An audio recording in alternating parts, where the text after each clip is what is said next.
পুরো এপিসোড দেখতে জি5 অ্যাপ এখনই ডাউনলোড করুন। এই ধরনের পেন্ডেন্ট আমরা হিপনোটাইজ করার জন্য ইউজ করি।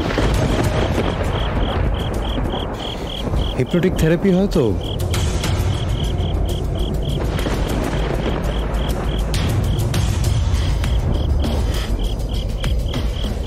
আর সব মিলিয়ে আমার মনে হচ্ছে মিঠি ম্যাডাম নিজের মধ্যে ছিলেন না।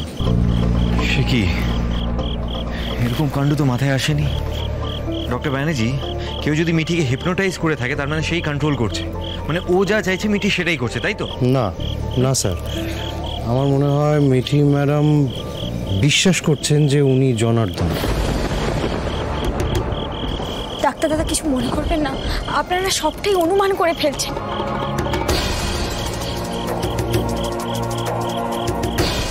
এদিকে একবার দেখুন, জনার্দনের পায়ে ঘুঙুর, দেখুন একবার।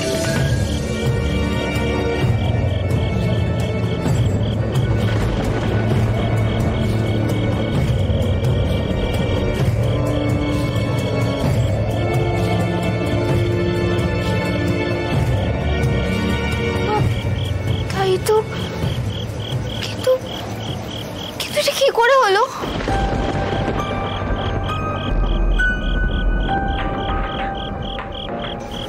আমি কিন্তু সমানে ঘুঙুরের আওয়াজ শুনতে পাচ্ছিলাম। ঘটনাটা সত্যি অবিশ্বাস্য। যদিও ঘুঙুর থেকে প্রমাণ হয় না যে জনার্দন জীবন্ত হয়ে ওঠেন। কি বলছেন কি পুলিশ দাদা, কি বলছেন এসব? আমরা নিজে চোখে দেখেছি সবকিছু। আমি না এত বিশ্বাসের মধ্যে থাকতে পারছি না। ঠাকুর ঠাকুর, তুমি আমাকে পথ দেখাও ঠাকুর। কোনটা সত্যি তুমি আমাকে বলো, কি বিশ্বাস করবো তুমি আমাকে বলো ঠাকুর।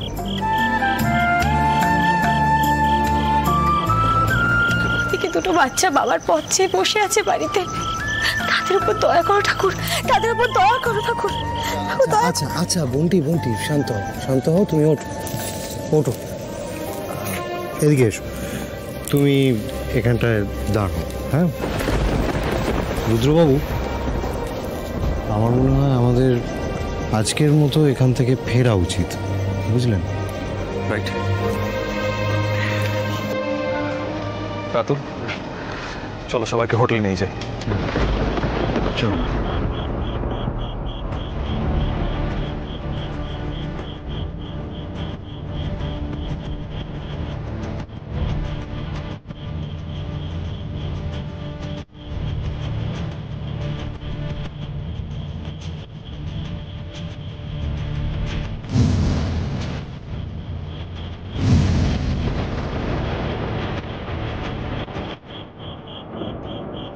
ডক্টর ব্যানার্জি, চলুন, দাঁড়িয়েছেন কেন?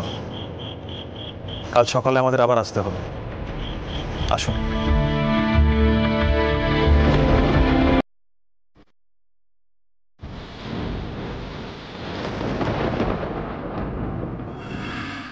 জি5 ডাউনলোড করুন আর সব এপিসোড দেখুন একদম ফ্রি।